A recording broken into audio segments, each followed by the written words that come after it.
quero convidar você a abrir em 2 Timóteo. 2 Timóteo, capítulo 4. Nós vamos ler os versos 1 e 2. Nós estamos no mês do aniversário da igreja. Não é gostoso isso ou não? 99 anos, olha que coisa linda.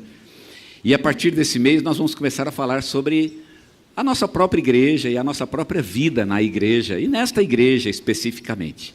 99 anos é uma história muito bonita. Não é qualquer igreja que chega em 99 anos, né? Eu diria que qualquer igreja pode chegar, mas não é toda igreja que chega, não. A gente sabe de muita igreja que abre as portas hoje, mas que chega um momento que ela é obrigada a fechar as suas portas.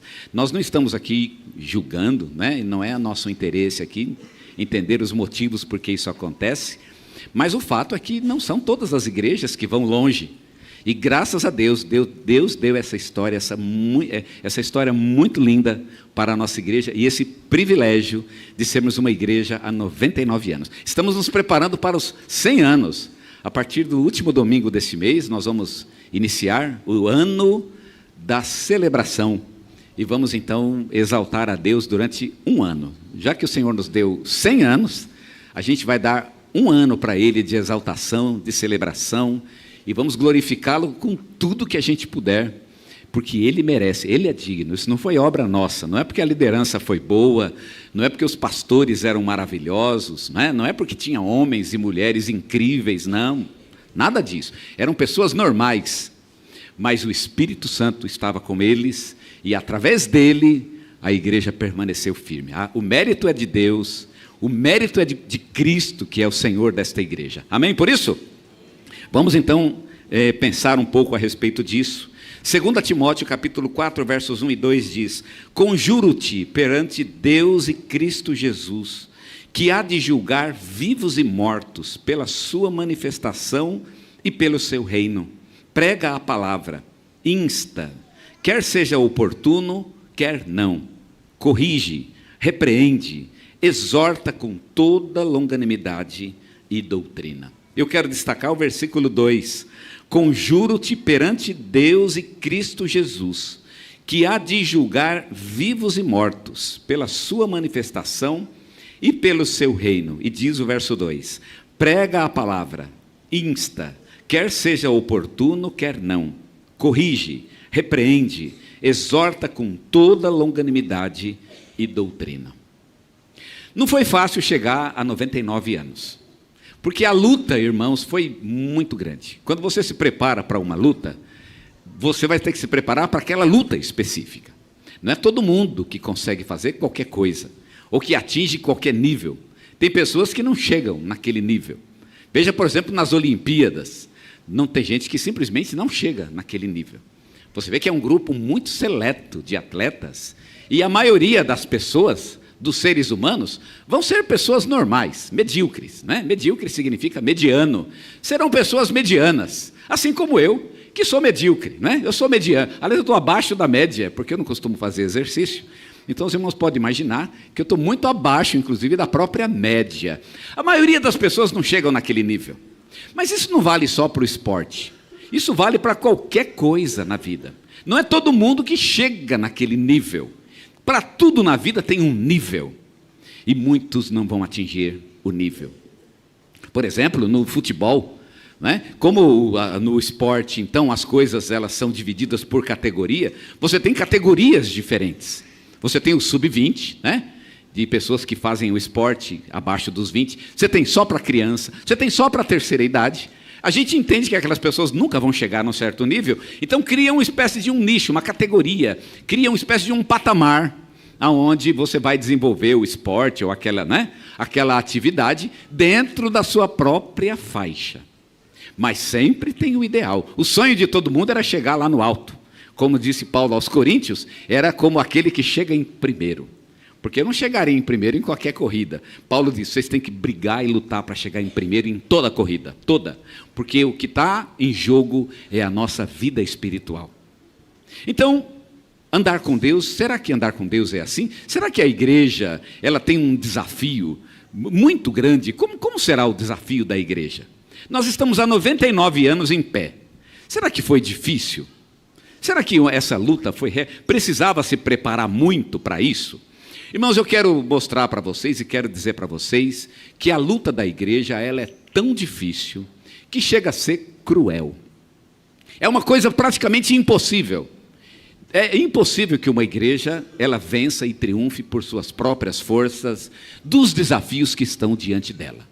Quando Paulo escreve aos Coríntios, ele fala que a nossa luta não é contra carne e sangue, mas é contra principados e potestades. Então você pode imaginar que a igreja, ela enfrenta uma luta desonesta, porque os inimigos contra os quais ela tem que lutar são muito, muito, muito mais fortes do que ela. Como é que uma igreja pode sobreviver? Como? Como isso é possível? E é isso que eu queria pensar com vocês. Que tipo de mentalidade é essa que o membro da igreja tem que ter para enfrentar a luta que está diante da igreja? Porque nós temos uma luta. Os irmãos sabem disso. Os irmãos são membros desta igreja. E os irmãos sabem que a igreja está numa luta. Ela tem um combate a ser combatido.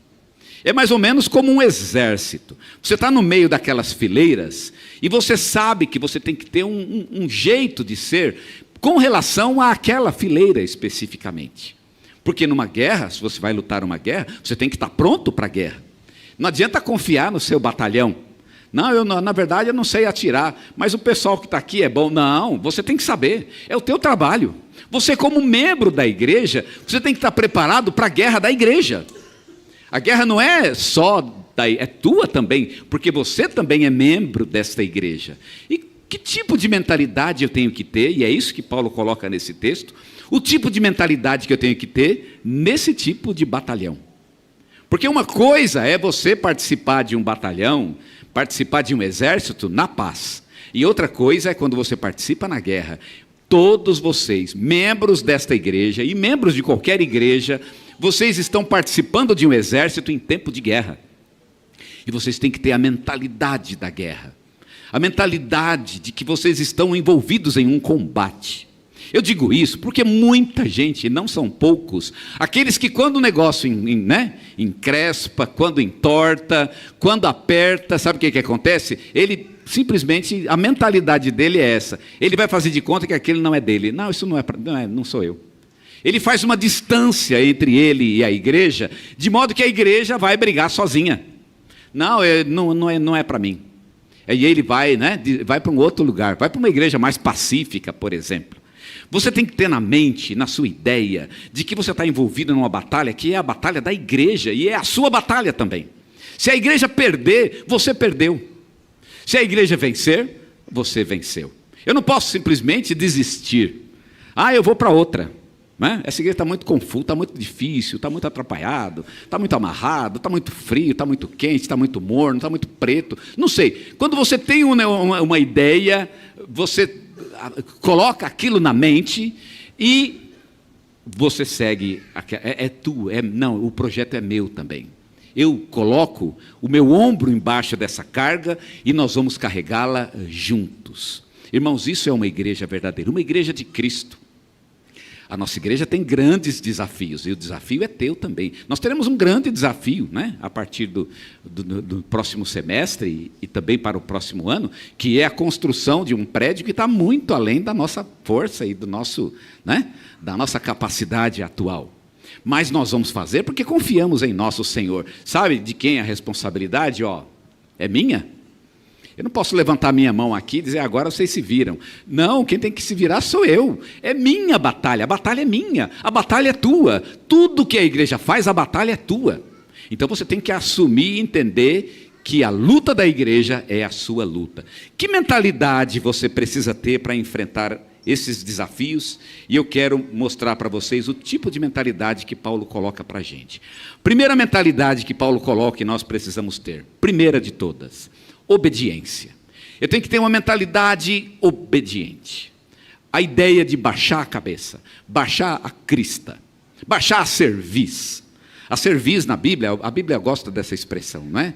Homens de dura cerviz. Porque a cerviz é a região aqui do alto da coluna vertebral. E aí, abaixar a dura cerviz é aquela que quando a coluna vertebral fica dura, você não consegue baixar a cabeça. Já reparou isso, não? Quando tem problema na coluna vertebral, é difícil baixar a cabeça, fazer esse movimento, não é? Porque porque a cerviz está dura. Paulo está dizendo assim, se você é um membro da igreja de Cristo, primeira coisa, você tem que estar disposto a baixar a cabeça. Obedeça. Obedecer. É por isso que Paulo começa dizendo, Timóteo, eu conjuro você. Conjuro significa, eu vou te fazer jurar aqui na minha frente, porque o que eu vou falar é muito sério. E aí, primeira coisa que ele faz, ele dá uma ordem. Prega a palavra. Eu podia falar dessa ordem, não é? Prega a palavra, mas eu quero falar da atitude que Paulo coloca aqui. Quando ele diz, prega a palavra, e ele diz, eu te conjuro, prega a palavra. Ele está querendo dizer o seguinte, obedeça o que eu estou falando. Eu estou dizendo uma coisa que tem que ser feita, e você precisa obedecer. A igreja é formada de pessoas que são humildes diante de Deus, que reconhecem a obra de Deus e estão dispostos a se humilharem diante dessa obra de Deus, baixar a cabeça de fato e obedecer a Jesus. Não sou eu que dou as ordens, não é a igreja que diz o que tem que ser feito, é Jesus que vai dizer o que precisa ser feito. Não é a igreja que manda o plano, o propósito, tudo isso vem de Deus. A igreja então abaixa a cabeça e diz, Senhor, vamos obedecer. A mentalidade de uma pessoa que é membro de uma igreja de Cristo é a mentalidade da obediência. Você tem que ter a mentalidade da obediência. Eu fico preocupado porque a nova geração, eu não sou muito crítico da nova geração, né? Tem gente que eu acho que é bacana, tem muita coisa legal e eu acho super bacana. Mas tem uma coisa na nova geração que a gente está aprendendo, que a gente tem que ser criado para ser livre.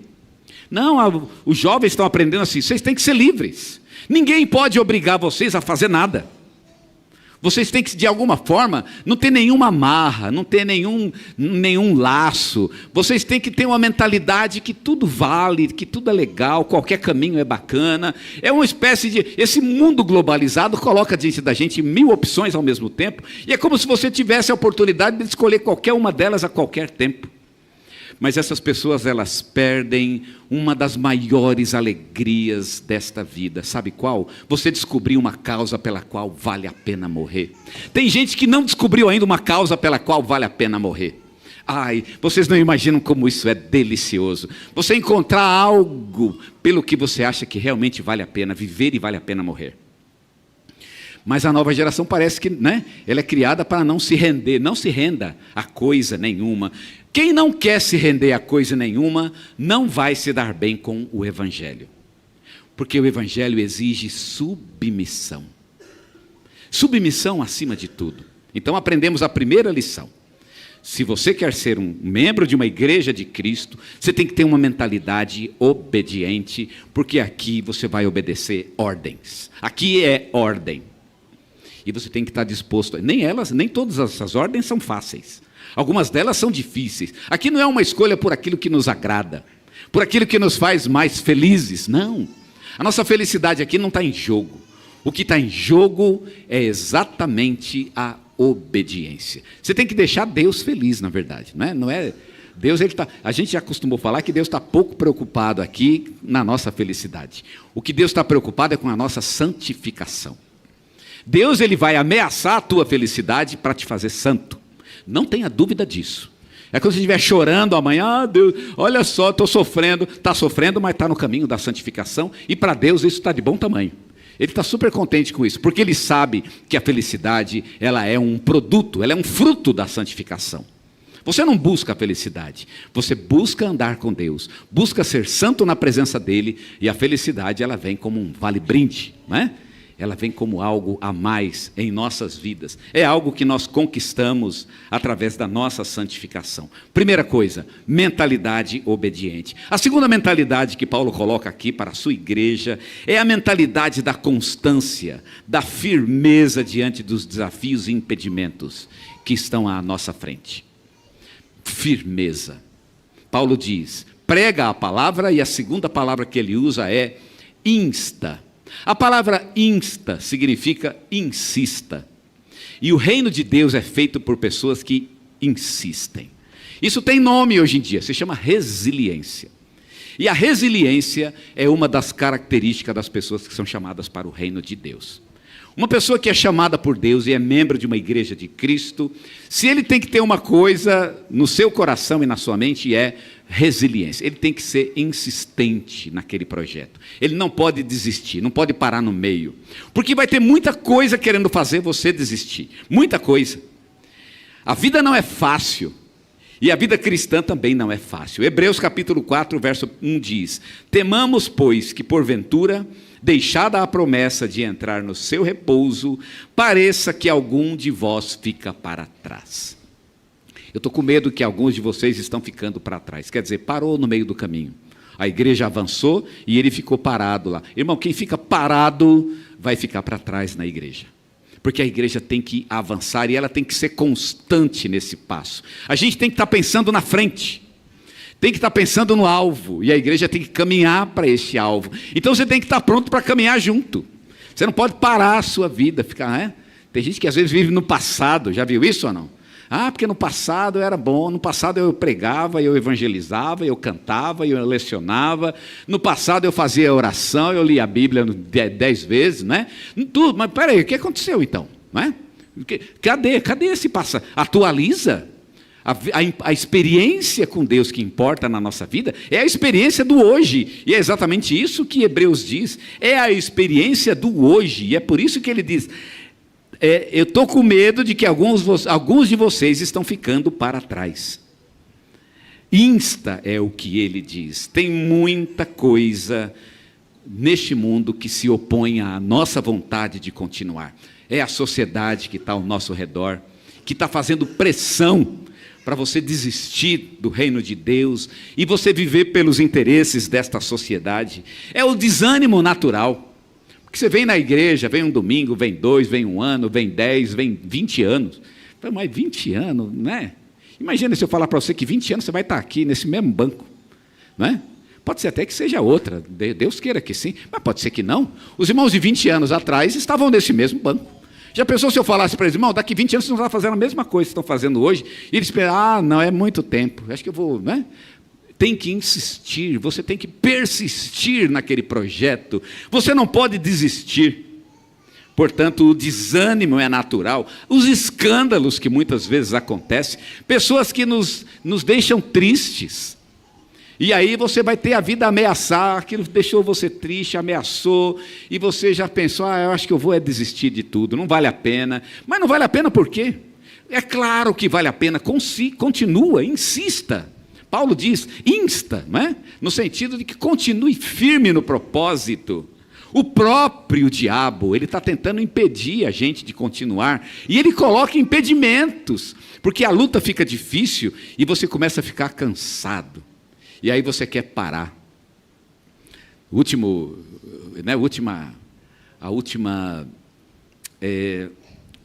concílio que eu participei de pastores, aconteceu isso. Depois de 3 horas, e eu vi que o candidato, ele passou, graças a Deus, ele foi maravilhoso. Mas eu vi que ele estava muito nervoso.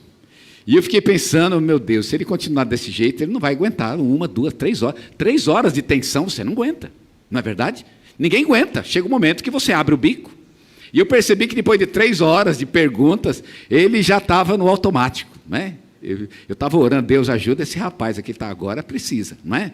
Irmãos, a vida é assim mesmo, você fica sob tensão e a vida coloca todo esse peso em cima de você, e sabe o que acontece? Essa tensão, ela vai exigindo mais energia, e vai exigindo mais processos mentais, e vai exigindo mais esforço físico, e mais esforço espiritual, e parece que tem que orar mais, e tem que ler mais a Bíblia, e parece que eu tenho que estar mais em comunhão, e eu preciso mais da oração, e toda essa energia que eu gasto para enfrentar esse novo desafio, e isso chega uma hora que começa a abrir o bico, e aí você vai espanar. Então o que o escritor Paulo está nos dizendo? Persista, insista, o caminho não é fácil, insiste, não desista dele. Você tem que ter uma resiliência e continuar nessa perspectiva, se manter nela e não desistir dela, não desista das coisas de Deus. Pensa assim, olha, é para o resto da vida. E não tem outra. Essa é a mentalidade de quem está na igreja de Jesus Cristo. É esse senso de firmeza, de constância diante das dificuldades. E por fim, a última mentalidade que eu quero colocar aqui, e que nós devemos ter em mente, isso é de um membro da igreja de Cristo, é um senso de urgência. Nós aprendemos 3 mentalidades. Uma mentalidade servil e obediente, uma mentalidade resiliente, de constância, mas também um senso e uma mentalidade de urgência. Eu estou fazendo uma coisa que é urgente, é uma obra urgente. E aí Paulo diz, quer seja oportuno, quer não, no versículo 2 que nós acabamos de ler. Quer seja oportuno, quer não, significa é urgente. Você não pode esperar. Porque quando uma coisa dá para esperar, você espera o momento certo. Não quando as condições estiverem mais favoráveis, mas nem tudo na vida você pode esperar condições favoráveis. Não existe, há coisas na vida que não existem condições favoráveis. Você vai buscar uma condição favorável que simplesmente não existe. Por exemplo, uma pessoa que está caída num vício. Eu estou dando um exemplo exagerado, mas isso pode acontecer de outras formas em nossas vidas. Uma pessoa que está caída em um vício, ele não pode pensar, não, amanhã quando eu estiver numa condição mais favorável, eu vou parar com isso. Já pensaram nisso? A hora de parar é a hora que o Senhor tocou no coração. É a ideia do hoje. Lá em Hebreus capítulo 3, verso 7 diz, assim como diz o Espírito Santo, hoje, se ouvirdes a sua voz, não endureçais o coração. Eu tenho a impressão que Deus chama muita gente e Ele escolhe, aliás, o pior momento. Você não acha isso ou não? Na hora que Deus... É o pior, gente. É a hora que dá... Gente, qualquer outra hora era melhor. Mas naquela hora, se ele aceitar Jesus agora, vai demolir tudo. A vida vem abaixo. Meu Deus, ele vai ter que fazer tanta recuperação, mas vai ter tanta obra para fazer na vida dele, que é melhor esperar uma hora mais propícia, onde Deus pode trabalhar com mais, né? Com mais liberdade, né? Não, nada disso. Deus chama, a hora que Deus chama é a hora de obedecer. Quando Deus chamou Moisés, era a pior hora para Moisés. Moisés estava bem, Moisés estava até deprimido. Ah, espera, Moisés, faz um tratamento psicológico primeiro, né? Vai ficar... Não, Moisés, vai hoje, vai agora. Não, Senhor, Moisés ele tinha uma autoestima muito baixa. E na hora que Deus o chama, Moisés, é para obedecer agora. Mas ele está todo estabelecido, a vida está toda certinha lá. Faz 40 anos que ele está lá cuidando de ovelhas. E Deus chama, é agora. Você vai mudar da sua casa, vai mudar lá para o Egito. Sua vida vai mudar radicalmente e vai ser agora. Deus ele não está muito preocupado, né, com esse trabalho todo. Ele sabe que o caminho dele é o melhor para nós. A hora que Deus fala é a hora da obediência. É urgente que se obedeça ao Senhor. Hebreus 3:13 diz, antes exortai-vos uns aos outros todos os dias, durante o tempo que se chama hoje. O tempo que se chama hoje. É para hoje. A obra de Deus é para hoje. O propósito que você vai cumprir amanhã já não funciona. Ah, eu vou ler a palavra, mas eu vou ler semana que vem. Já viu isso ou não? Semana que vem eu começo. Essa semana tem muito trabalho, essa semana eu tenho que resolver uns negócios, eu tenho que viajar. Você tem alguma coisa para fazer? Irmão, você não vai ler. Então faz o seguinte, não vai ler. Não vai dar certo. Vamos falar a verdade. Porque se você vai fazer alguma coisa, tem que ser agora. Com Deus é agora. O momento é esse. A hora que Deus fala é a hora que tem que ser obedecida. Antes exortai-vos uns aos outros, todos os dias, durante o tempo que se chama hoje. Eu acho interessante esse trocadilho que o escritor aos Hebreus faz. Você tem que exortar uns aos outros todos os dias, durante o tempo que é hoje. É como se todo dia fosse hoje. Todo dia é um hoje. Hoje é hoje. Mas amanhã vai ser meu hoje também. É a hora de obedecer. Eu tenho que obedecer hoje, não é amanhã. Para Deus não tem esse negócio de amanhã. Não tem. Tinha um cântico que a gente gostava de cantar, que falava, amanhã pode ser muito tarde. Já viu isso? Amanhã pode ser muito tarde. Meu pai, ele foi convertido ouvindo esta música. Amanhã pode ser muito tarde. Não era o melhor momento, talvez, mas foi o momento de Deus e isso foi renovador e transformador na vida dele. Amanhã pode ser muito tarde. Quando eu era menino, eu escutava uma história interessante sobre os demônios e uma reunião que eles fizeram para discutir e chegar a alguma conclusão de como fazer para atrapalhar a obra de Deus. A gente tem que acabar com a igreja. Como é que a gente faz? E aí o primeiro deu uma ideia. Vamos falar para eles que não existe céu. Porque se eles não acreditarem no céu, eles vão ficar desanimados, eles vão ver que só tem esse mundo, então vamos viver no mundo mesmo, vamos aproveitar. A ideia é boa, né? É uma boa ideia isso aí. E o segundo? O segundo, não, vamos ao contrário. Vamos falar para eles que não existe inferno. O negócio de inferno não existe. Então quer dizer que no final só tem um lugar para ir mesmo. Então faz o que você quiser. Olha, essa ideia é boa, né? O mundo gosta dessa ideia. No inferno não existe. Boa ideia. O terceiro falou, não, nada disso. Nem falar que isso. Eu tenho uma ideia melhor. Vamos falar para eles que o céu é verdade. Vamos falar para eles que o inferno é verdade. Mas vamos dizer uma outra coisa. Vamos dizer para eles para esperar amanhã. É tudo verdade, mas eu vou tomar uma decisão amanhã. E os três, e a reunião concordou. É a melhor ideia essa, de fato. E até hoje o diabo tem enganado muitas pessoas com essa ideia. Espera amanhã. Espera mais um pouco. Irmão, diante de Deus e na obra de Deus a gente não pode esperar. A obra de Deus é urgente, é o senso de urgência. Paulo fala, você tem que fazer, seja oportuno ou não. Tem que ser feito e tem que ser feito agora. A obra de Deus em nossas vidas, ela precisa ser feita agora. É hoje e não é amanhã. Há muitas coisas em nossas vidas que exigem decisão para o hoje. A renovação da nossa vida. Já viu gente que fica esperando? Eu vou tomar um propósito, mas ainda não. Esse negócio do ainda não funciona no reino de Deus. A vida está indo de mal a pior, mas a pessoa ainda está insistindo nesse amanhã eu penso nisso. A santificação da nossa vida é um projeto de hoje, não é para amanhã. Eu tenho que ser santo, mas tenho que ser santo hoje. Eu preciso ser santo antes do almoço. Antes do almoço. Quando eu chegar no almoço, eu vou orar para comer e já vou orar santo. É assim a obra de Deus. O negócio é para hoje, é para agora. É para hoje. A própria salvação é um projeto que não pode esperar. A salvação de uma alma é algo muitíssimo importante. Já pensou você viver uma eternidade sem Deus? Tem que ser decidido agora. Não tem essa história, né? Se você tem uma coisa que tem que ser feita e você tem que fazer hoje, você não sai correndo? Você não vai que nem um desesperado, você sabe que você vai perder muito.